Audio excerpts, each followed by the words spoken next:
जीवन एक संघर्ष हो। अनेकौं दुःख कष्ट परिरहन्छन्, तर दुःखभित्र पनि कसैको मुहारमा थोरै मात्रै खुसी ल्याउन सकिन्छ नि। अमूल्य सम्पत्ति त्यही हो। नमस्ते, म कल्पना। यहाँलाई स्वागत छ मनको गाँठो पडकास्टमा। हरेक हप्ता तपाईले विभिन्न पेशा र व्यवसायमा संलग्न व्यक्तिहरूको कार्य अनुभव सुन्दै आउनु भएको छ। मनको गाँठो पडकास्टको आजको अङ्कमा अतिथि हुनुहुन्छ 20 वर्षदेखि अधिकारको क्षेत्रमा काम गर्दै आउनुभएकी सामाजिक अभियन्ता मनु खड्का। उहाँ अधिकारको क्षेत्रमा लाग्नुको उद्देश्य के हो त? काम गर्दै गर्दाका चुनौती, सामाजिक न्यायमा पाएका सफलता र युवाहरूलाई सामाजिक अभियानमा जोडिनका लागि के सन्देश दिनुहुन्छ भन्ने विषय लगायत उहाँकै जीवनका अनुभव बारे आज कुराकानी गर्नेछौँ। हामीसँग हुनुहुन्छ सामाजिक अभियन्ता मनु खड्का। हजुर मनुजी, यहाँलाई स्वागत छ कार्यक्रममा। धन्यवाद। आराम हुनुहुन्छ? आरामै छु। तपाईलाई यो अधिकारको क्षेत्रमा काम गर्छु, सामाजिक क्षेत्रमा काम गर्छु भन्ने सोच कसरी आयो र कसरी जोडिनु भयो? संघर्ष गर्दाखेरि जुन आफैले भोगेको चुनौतीहरूलाई म संघर्ष गरेर नै यो अधिकारको क्षेत्रमा काम गर्छु। र मैले संघर्ष गर्दाखेरि मैले विद्यालयमै पढाउँदाखेरिको एउटा विभेद, समाजमा रहेको विभेदलाई अन्त्य गर्न शिक्षा, सामाजिक, आर्थिक क्षेत्रमा लागेर जुन आर्थिकका चुनौतीहरू पनि थिए, सामाजिक चुनौती थिए, र त्यो चुनौतीहरूलाई पार गर्नको लागि पनि म यो संघर्षमा लागेर नै काम गरेको। अघि भनिहाल्नुभयो म चुनौतीभित्र पनि त्यसलाई चिर्दै रमाएकी छु सङ्घर्षमा भनेर। कस्ता खालका चुनौतीहरू थिए बुदागत रूपमा भनिदिनु न। आर्थिक चुनौती, सामाजिक चुनौती र सामाजिक चुनौतीभित्र पनि जुन कुनै पनि समुदायको कुराहरू गर्दाखेरि विपन्न गरिबहरूलाई लागि जातीय छुवाछुत विभेदको एउटा चुनौती थियो, शिक्षामै थियो। र त्यसमा पनि विशेष गरेर आर्थिक रूपमा विपन्नहरूको लागि पनि ती चुनौती थिए। चुनौतीभित्र पनि हामीले काम गर्दाखेरि त समुदायको अधिकारमुखीमा काम गर्दाखेरि हामीलाई महिला हिंसा, जातीय विभेदका कुराहरूमा अन्तर्जातीय विभेदको चुनौतीहरू हामीलाई आउँथे। जस्तो 6 वर्षको सङ्घर्षपछि पनि एउटा अन्तर्जातीय विवाहकै कारण पनि महिलाको त्यो अधिकारमा सुनाइ भएन।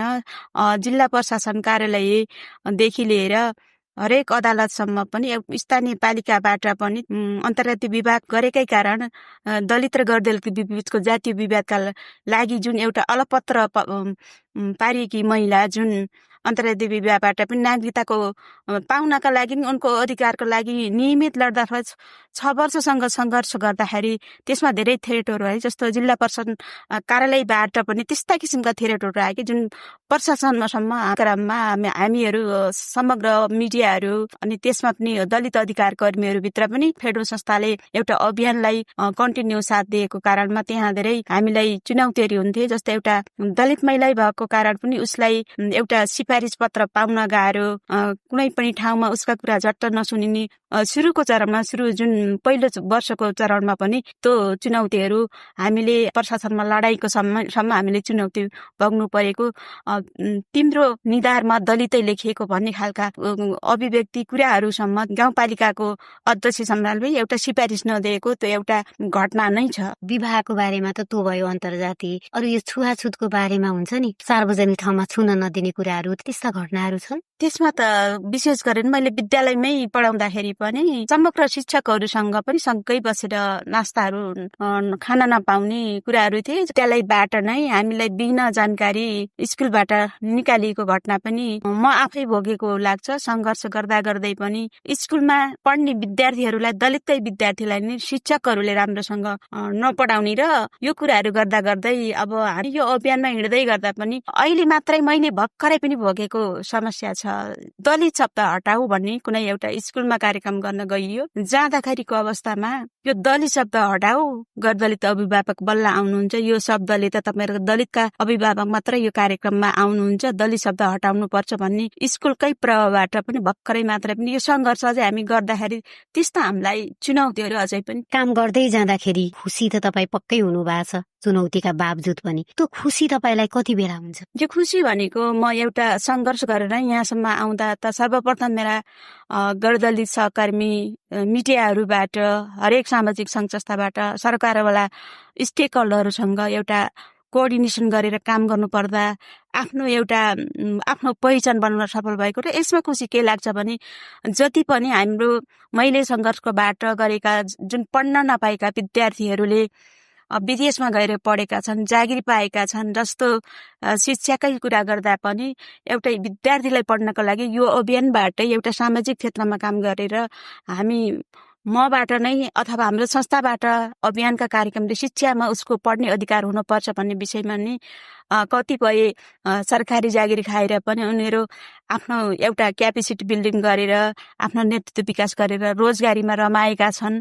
त्यो देख्दाखेरि हामीले देखाएको बाटोबाट फेडोले देखाएको बाटोबाट धेरैले राम्रो राम्रो काम गर्नु भएको छ। र अब अर्को कुरा भन्नुपर्दा जस्तै अन्तर्जातीय विवाहकै कारण 6 वर्षको सङ्घर्षपछि जुन उसले नागरिकता पायो, उसले सम्पत्तिमा हक पायो, अधिकार पाएको छ, त्यो पनि खुसी लाग्छ। लामो समयसम्म काम गर्दाखेरि अहिलेको जटिलता भनेको चाहिँ के छ? अहिलेको जटिलता भनेको अझै पनि समाजमा अब स्थानीय सरकार आइसकेपछि पनि जो हामी समग्रमा सबै समुदायका कुराहरू गर्दा पछाडि पारिएका समुदायहरू सीमान्तकृत दलित समुदायको अवस्थालाई अलिकति स्थानीय तहको बजेटहरूका कुराहरू, सामाजिक समावेशका कुराहरूमा पनि अझै पनि जातीय तथा लैङ्गिक विभेद, त्यसमा पनि जातीय विभेद अझै पनि रहेछ भन्ने कुराहरू बुझिएको छ पनि। अब गाउँ गाउँमा जाँदाखेरि हामीले सहरमा देख्दाखेरि त छैन भन्छ, तर गाउँमा त्यस्ता किसिमका छुवाछुत विभेदहरू, विद्यार्थीलाई हुने विभेदहरू, पढाउने टिचरहरूलाई पनि विभेद भएको कुराहरू अझै पनि भेटिन्छन्। यो भनेको त एउटा चुनौती नै रहेछ जस्तो लाग्छ। जति हामीले अवसरका कुराहरूमा पनि जो टाठो जो बोलियो, जोसँग शक्ति छ उसले त्यो पाउन पुग्छ। त पछाडि पारिएका सीमान्तकृत गरिबहरूको हिसाबले हेर्दाखेरि गरिबहरू अझै पनि पछाडि नै रहेछन् भन्ने कुराहरू हामीलाई लाग्छ। र विशेष त फेडोले गरेका अभियानहरूमा हामीले गर्व गर्नुपर्ने कुराहरू के छन् भने हामी समूहबाट नै सङ्गठित र सठित महिलाहरू हुनु भएको छ, कतिपय वडा सदस्य हुनुभएको छ, सांसद हुनुभएको छ, सरकारी जागिर पनि खानु भएको छ। त्यसमा हामीलाई गर्व लाग्ने कुराहरू पनि छ। र विशेष त जुन महिलाहरूको 33% पनि पछाडि पारिएका दलित महिलाहरूको कुरालाई हेर्दाखेरि अझै पनि पहुँच र अवस्था, शान्ति, न्याय, समावेशी र अर्थपूर्ण सहभागिता भएको अझै पनि पाइँदैन। जुन यो नयाँ जसले अधिकारको क्षेत्रमा सामाजिक अभियन्ताको रूपमा काम गर्न खोज्दै हुनुहुन्छ, नयाँ प्रवेशीहरूलाई तपाईँ के भन्नुहुन्छ? जुन समाजका जति पनि समस्याहरूलाई पहिचान गरेर त्यो सवाल इस्युमा केन्द्रित रहेर विपन्न र गरिब समुदायको आवाजहरूमा नयाँ पिँढीहरू बोल्नुपर्छ जस्तो लाग्छ। र विशेष गरेर हामीले अझै पनि त्यो ठाउँमा युवाहरूलाई पनि त्यो अर्थपूर्ण युवाहरूको पनि सहभागिता हुनुपर्छ।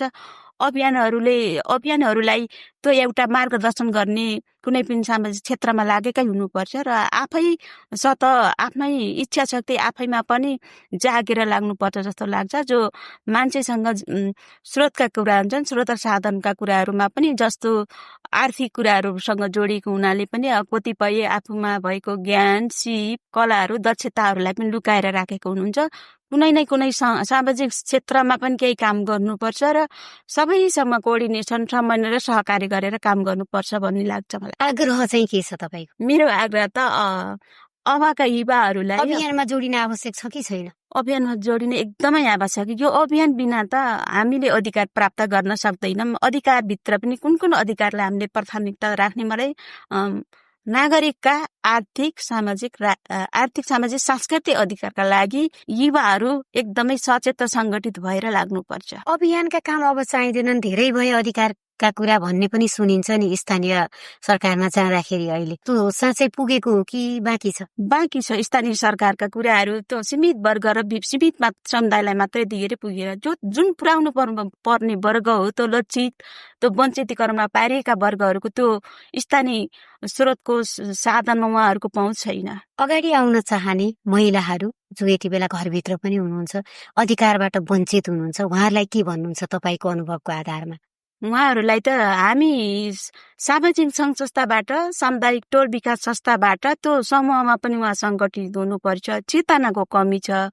चेतनाका लागि गाउँ गाउँमा चेतनामूलक कार्यक्रम पनि गर्नुपर्छ र एउटा घर परिवारबाट नै उहाँलाई त्यस्ता किसिमका अभिभावकहरूलाई पनि जमघट गर्ने र जुन कामको कुराहरू छ नि, जस्तै घरबाटै पनि उहाँहरूलाई समान व्यवहारहरूका कुराहरू उहाँहरूलाई एउटा एक किसिमको महिलाहरूलाई त्यो महिलाहरू बाहिर किन आउँदैनन् भन्ने प्रश्नमा आर्थिक कारणले बाहिर आउनु हुँदैन। उहाँलाई त्यो स्थानीय सरकार अथवा राज्यले त्यो बाहिर आउन नसक्ने जो ज्याला मजदुर काम गरेर बस्ने महिलाहरू त्यो जसलाई लक्षित गरेको त्यो कार्यक्रममा सहभागी हुनु हुँदैन। ज्याला मजदुर असङ्गठित क्षेत्रमा काम गर्ने महिलाहरूका लागि त्यस किसिमको स्थानीय सरकारले रोजगारीको व्यवस्था गर्नुपर्छ। समय दिनुभयो, यहाँलाई धन्यवाद। धन्यवाद। उहाँ हुनुहुन्थ्यो सामाजिक अभियन्ता मनु खड्का। सामाजिक अभियन्ता भन्न जति सजिलो छ नि, काम गर्न त्यसको 4 गुणा अप्ठ्यारो छ। तर कामप्रतिको लगनशीलता र निरन्तरको प्रयासले सफलता हासिल गर्न सकिन्छ भन्ने कुरा भर्खरै मनुजीसँग गरिएको कुराकानीबाट थाहा पायौं। मनको गाँठो पडकास्टको आजको अङ्क तपाईलाई कस्तो लाग्यो? सुझाव सल्लाह छन् भने newskल्पना.075@gmail.com इमेल ठेगानामा पठाउन सक्नुहुन्छ। अर्को अङ्कमा सधैँ जोश र जाँगरले भरिएकी सुशीला आमाको कथा सुन्नेछौँ है त। यसको पर्खाइमा तपाईले मनको गाँठो युट्युब च्यानल सब्स्क्राइब भने गर्नुपर्छ। नमस्ते।